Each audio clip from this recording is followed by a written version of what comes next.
All Kerala men's അസോസിയേഷന്റെ നേതൃത്വത്തിൽ ഈ പെൺകുട്ടിക്കെതിരെ ഞങ്ങൾ ഇന്നലെ DGPക്ക് പരാതി കൊടുത്തിട്ടുണ്ട്. അതിന്റെ റെസിപ്റ്റാണിത്.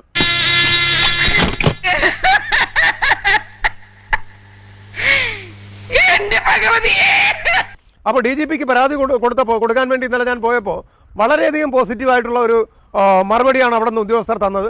തീർച്ചയായിട്ടും ഇങ്ങനെയുള്ള കാര്യത്തിൽ പ്രതികരിക്കണം. തൂക്കിയല്ലോ നാഥ.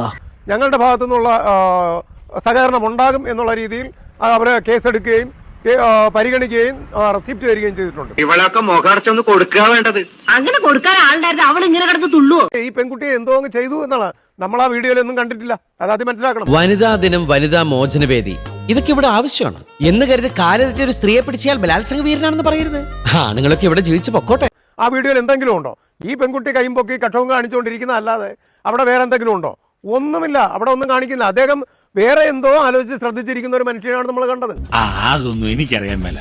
ഇങ്ങനെ എന്തെങ്കിലുമൊക്കെ പറയുമ്പോഴേ എന്റെ മനസ്സിനൊരു സന്തോഷം ഉണ്ടാവുള്ളൂ. അല്ലെങ്കിൽ തന്നെ അതിൽ വന്നിട്ടുള്ള കമന്റ്സ് നോക്കിയേ, കംപ്ലീറ്റ് നെഗറ്റീവ് അല്ലേ? കാര്യം ആ പെൺകുട്ടിയെ എന്താ പറയാ, അറഞ്ചം പുറഞ്ഞം തെറി വിളിക്കുകയാണ് എല്ലാവരും. അങ്ങനെ മൊത്തത്തിൽ പറഞ്ഞ നിന്റെ സമയം തന്നെ ഓടിയ ആ തെറി വിളിച്ചിട്ട് പോലും ആ പെൺകുട്ടി ആ വീഡിയോ ഒന്നുകൂടി ബീജം മാറ്റിയിട്ട് ഒന്നുകൂടി അത് റീപോസ്റ്റ് ചെയ്തതല്ലാതെ അതിനെ റിമൂവ് ചെയ്യാൻ വേണ്ടി തയ്യാറായില്ല.